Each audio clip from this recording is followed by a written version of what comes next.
On to the semi-final now, and I've got Aliyan May. I've seen the name around. I've seen it in the World Cup, World Championship leaderboards. So I'm fairly certain these are quite good players. You'll see not the best round here actually. In fact, I think I'm really lucky to win this one. There's always a large dose of luck winning this. I love the format. I've played it most weeks. I don't buy. You can buy extra tickets so you can keep trying until you win, but I've never done that. I just use the free. I think it gives you 6 or 7 tickets at the start, so you've got enough if you go all the way through to win it. But if I don't win it, I'll just wait till the next week. I think it costs around about 200 stars to get enough tickets for an extra go. But again, it's something I'll give it one go. I'm not going to try it again and again over the weekend. So I've hit this. I've got 6-yard wind. Now that's the other thing you'll notice different about this tournament. Because of that, I've kind of misjudged it a bit, and I've hit it a bit harder than I thought. I wasn't sure at all what would happen in a 6-yard wind because I've never practiced it. Again, this is something that sets this tournament apart from most of the game modes. In fact, all of the game modes, you'll not see 6-yard winds anywhere apart from here, unless you hit the practice fields and do it deliberately. So always makes for a bit of an unpredictable game. You'll see my opponent did exactly the same thing. Aliyan May, they hit it right off the back, similar to me. I think they might have ended up in the sand or just in the grass just by the bunker there. That could have been quite nasty if he'd gone a bit further right, but I think it's still a fairly flat lie. Went a bit closer than me to putting that chip in. So again, yeah, you'll see a round which I'm fairly certain I probably should have lost, but ride luck a little bit and see where it gets you.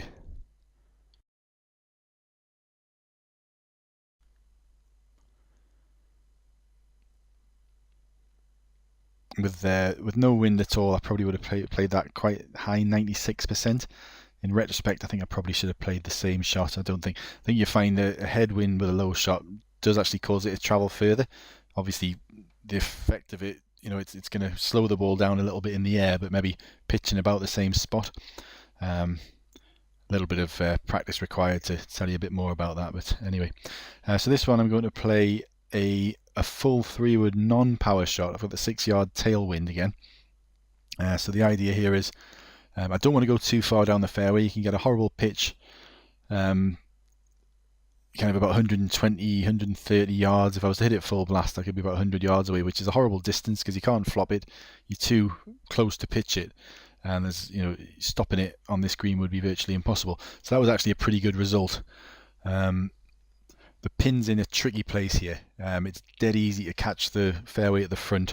You do want to do that, but you want to catch the fairway right by the green because any further back it'll bounce back. I erred on the side of caution here, and I hit it too hard basically. Again, not quite certain what that 6-yard wind would do, so it does give a bit of uncertainty. Just landed on the green, but the difference between a yard further back and that shot is the difference you'll see between my shot and my opponent's. They got it pretty much bang on. Great shot that was. So it's left me a really tricky putt, certainly holeable. Quite a lot of right to left break and slightly uphill, so if I was to get the line up right, it should be one I would be holding. I should have gone a bit more than that. I've noticed actually I'm underdoing these quite a lot recently. That wasn't too far off though.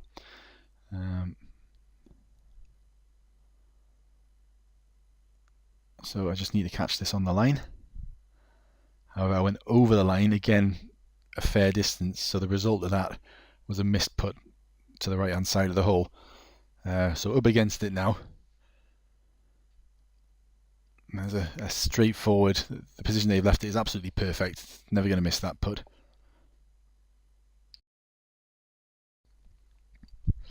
Aztec can be an unpredictable course, but there's no advantage for me on stats against this player. I'm fairly certain of that. I've not checked, but I would imagine they're certainly 3,000 plus, probably closer to 3,500. So big 4-yard crosswind here. With the pin where it is here, this is another really tricky shot. Dead easy to leave it short. You want to be too long rather than too short. Too short means you're going to hit that bank and roll down, possibly end up in the rough right against the wall with an impossible shot, or down on in the bunker with a very, very difficult shot. So I've erred on the side of caution here again and just gone a little bit too hard. In fact, I think you'll see the effect here of the shot clock. I wanted to hit it bang on that line. What I've eventually done is kind of made a compromise. I've gone a little bit over rather than under, but the effect of that is I've gone off the back of the green. It might have actually been better to go a bit harder because it can hit the fairway behind the green and roll back. But again, not much time to think in this situation, so it's left me with a chip. But I can see they've left their ball short of the green. I was kind of half a mind they might have left it down in the bunker, but no, it's sitting on the fairway just in front of the green, so they've also got a chip for a birdie rather than a putt. If I'd hit that a bit harder, that would have been in, would have taken a bit less break, but I didn't.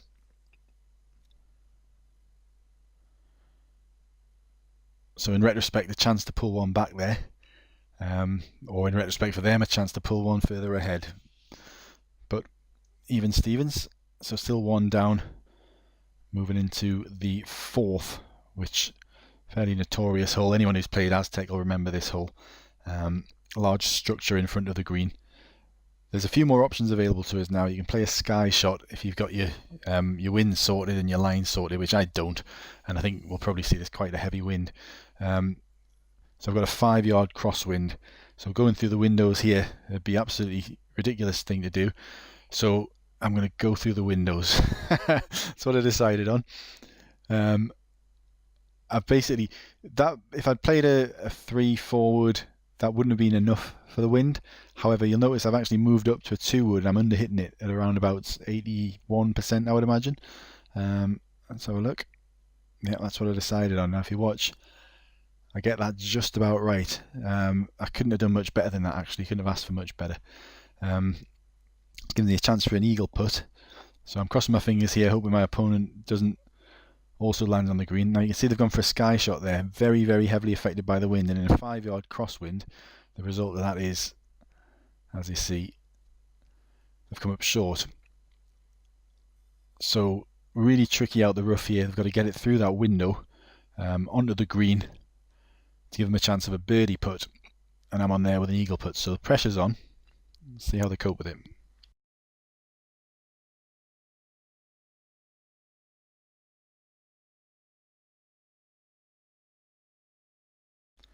That's a great shot. To get through the window there is a really good shot. With that wind, they could have potentially gone a bit further left, but it's hard to be critical. That's a really good shot. However, they've now got to chip this in for birdie to put pressure on my eagle putt.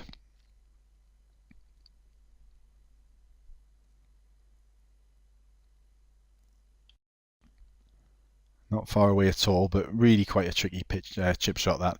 There's a lot of breakers, you'll see when I get my putt. Hard to judge. So the pressure's off for me a bit now. In retrospect, I should have chipped this. I'm not sure what I think I just pressed the guide button without thinking, so just went with it. I probably should have chipped that extra points. I think my opponent had a big points advantage on me at this point. But I mean, this should go in if I hit it on the line. Unfortunately, just under the line, you'll see the result of that. When I've said before, if I'd hit that amount over the line, that would have gone in, even though I'd lined it spot on. Like I say, if you underhit it, the break's going to take a lot more. Not a big deal because I had a shot in hand, if you like. So it gives me a chance to pull it back. So back to even, but you'll notice the points difference here after Alian May. I'm not sure if that's how you say it. Puts their putt in. Sorry, that was my putt. So yeah, they've got a 13-point advantage on me. I will pull back, I think, around about 8 or so if I win a hole, but that's academic anyway because I'll be ahead. I've got a 6-yard tailwind here, so I'm just going to draw this and let the shape of the wind kind of take the shape out of that shot. I'll go a bit further left than that. And that should give me a flop into the pin.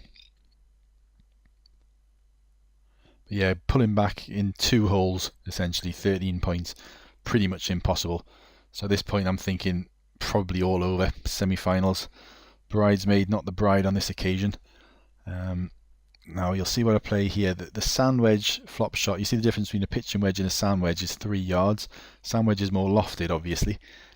so the wind's going to take it a little bit further, so it's slightly uphill. So essentially I've just gone just under a full sand wedge and crossed fingers a bit, so I could have actually eased off a little bit more than that. Fairly happy with that. My opponent put it in pretty much the same spot, just inside me, so should be an eagle each, moving us onto the 6th at level pegging with them ahead on points.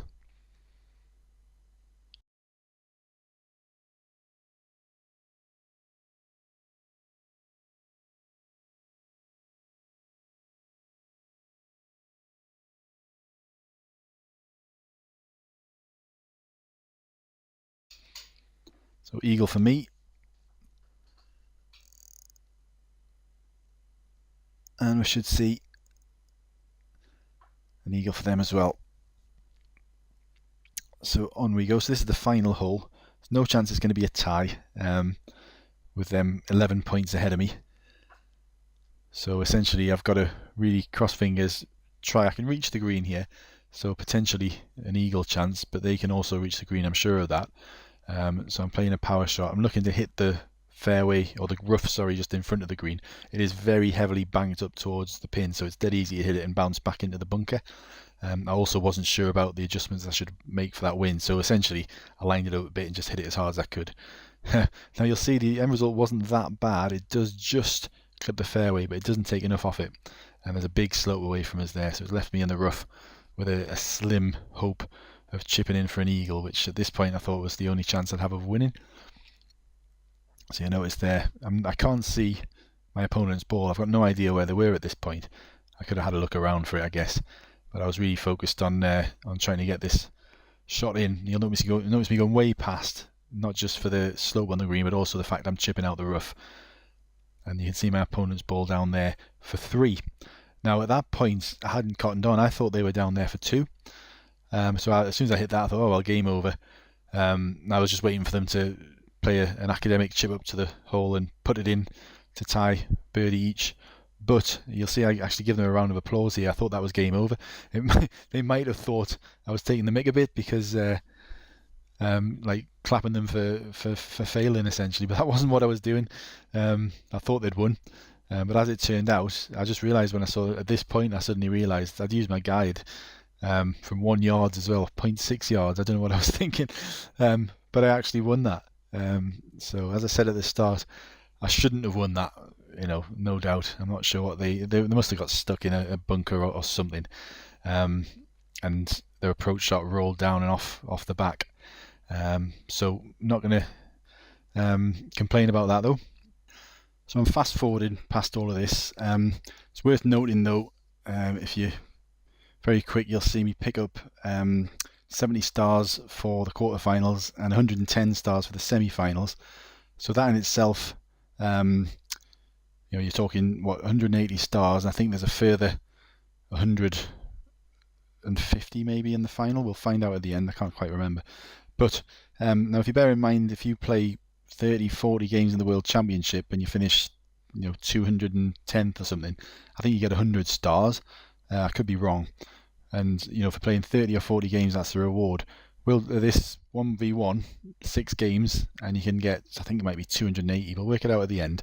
But anyway, so into the final against Roscoe 1960. I've got a 5-yard crosswind. Only way here is, you'll see with the trees there is a low shot. Where the pin is there, it's really, really tricky if you leave it left. There's a massive swing right to left if you leave the approach shot on the left hand side, kind of towards the back of the green. So my thinking here is with that crosswind, I want to be flirting with the bunker on the right, and leaving the ball kind of over the right hand side of the pin. You'll see why shortly. So that was about what I wanted. You'll see it looks like it's going to be a bit too slow, but then it will skip on a bit more when it gets onto the green. So within 13 yards is not a bad result. And you'll see the putt I get could have been a lot worse. If you look at my opponent's putt in a moment, you'll see what I mean. So Roscoe's already on the green and closer than me. I can see that because you can see where he is there, because I'm putting first. I know that he's got a closer in than me, but I'm fairly confident from where he is that he's got a more difficult putt than me. You'll see it basically, as it gets within about 2 or 3 yards of the hole, it'll accelerate down a hill. There's a lot of break, so you really do have to get this one absolutely bang on. What you'll see me do here is just slightly overhit it again. That was intentional. I was very pleased with how I hit that, and you'll see why. It's going to, as it goes to the hole, it's slowing down and it's suddenly speeding up, breaking over to the right, and it's gone in. And that was, from a pretty much where I wanted to put it. I would have liked to be a lot closer, but I was quite happy with where I ended up there. I didn't really want to be where Roscoe is. So you'll see he's got 0.7 feet downhill. It's not massively downhill, but it is enough for you to be worrying about catching it bang on. The thing with this one is, if you don't line it up absolutely spot on, the adjustments you make aren't really right, because if you move it a bit more to the right, that means it's going to take a bit more break. So if, say, you've missed the hole by a hole's width to the right, so you move your marker a hole's width to the right, it won't go in, because if you moved it essentially further up the hill, it's going to take more break and it'll still miss to the left. So it can be a right tricky one to get in this. Roscoe had the problem. I've had the same problem a lot of times. Breaks over to the left. It's really hard to put in that one. So I was very happy to win that hole. And this next hole, you'll see something really strange that I've not seen. I probably have seen before. I've seen some strange stuff on this game. I've seen kind of invisible walls just appear in midair that you just bounce the ball off. Not for a while, thankfully, that one. It does happen from time to time. This could have probably been a sky shot, but a massive crosswind would have made it really difficult to judge. I've played a draw. I've deliberately hit it a bit shorter than I wanted to. Reason being, where the pin is there, I quite fancy the bunker shot. It's one you can chip up and roll down a hill, and it's a lot easier than the worst thing can happen here is you hit it a bit harder than I have here, and it'll come off these wooden surrounds to the bunkers, which are essentially like concrete. The ball absolutely cannons off them, and you can fly halfway back down the fairway or into the rough or anywhere from there. So I was quite happy with where I put that. I'm going to play a standard bunker shot. It's uphill, it's slightly above me, and also my lie's slightly uphill. I still should have probably hit this a bit softer, as you'll see, and also I adjusted a bit too much for the break. So you can see, because it's going down the hill, it's travelling quite quick. The break hasn't really had much effect. So I'm outside of nice approach distance, so I've lost out on a few points there. But as you can see, if you watch this is what I was talking about, the strange occurrence that you see from time to time in the game. I can't actually see his lie, but I'm guessing it must have been a bad one, because he's going to play his shot now, and it essentially goes 2 yards. Like I say, I can only think it was kind of tightly wedged in between the wood and the sand, and perhaps that's affected it. I'm not sure. It wasn't his contact. He got a perfect shot, so he's probably tearing his hair out now, and I don't blame him. So he's there for 4. So again, I've got 2 shots at this. For that reason, well, I think he puts this putt in.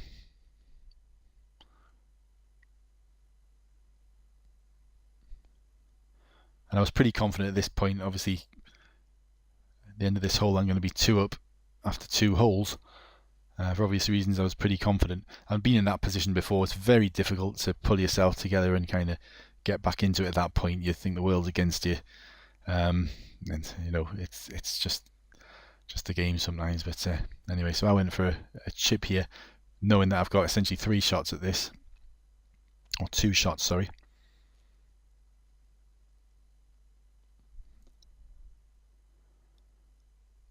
So that's not a problem. Just a tap in for a par and a 2-shot lead.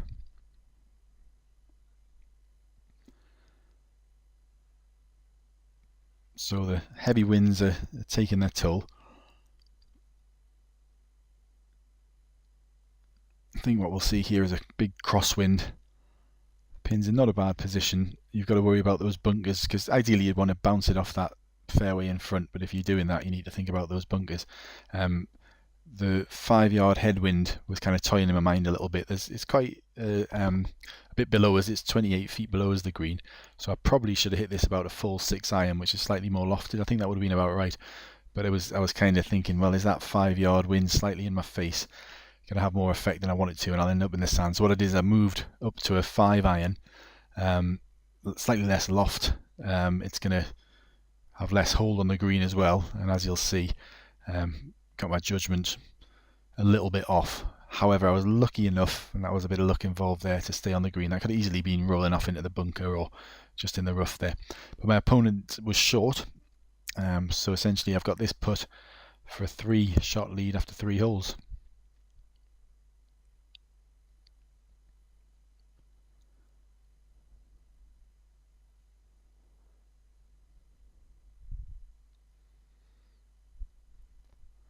Got that one bang on. So played the first hole pretty well. The next 2, okay. Got the line about right with that 5-yard crosswind, but certainly not the distance. But it's all a learning curve. It's great, these new winds they've put into it, because it makes you, even if you've been playing it for years, as I have, you have to, sometimes make your best guess at shots, which creates excitement, creates missed shots, and it makes for games which aren't just predictable, like a lot of them are. Play Kyoto from the first tee in round 1 or 2 that's got like a 1-yard and 2-yard winds, and you'll just get eagles every hole from everyone. It can be a bit dull, but at this stage this is pretty good. So I was toying with a 5-yard wind. Can I hold this bit of fairway? I decided not, so I went with a low shot. I've played this before, and although there's a tree right in front of us, with a low shot, for whatever reason, it doesn't seem to be affected. I think it must just be able to drive through the leaves or something, I don't know. So you'll see I was a little bit, as it hit that tree, but it didn't. However, as soon as I checked the scoreboard after I hit this shot, I noticed Roscoe had gone anyway. 3 down with 3 to play. He's probably just decided not to bother. So a bit of an underwhelming final, actually, after the excitement of the semi-final. So essentially I've won at this point. I'm already, all I've got to do is just put out, even if I got a double bogey. My opponent's gone. It'll be the end of the game. So I've just played a pitch shot because it'll be less affected by the wind. It'll give me a flop somewhere close. Best I could have done here with that tee shot would have been a birdie. I was, at that point, hadn't realised my opponent wasn't playing anymore. But if I had, I still would have played that shot. Or if he had still been playing, sorry.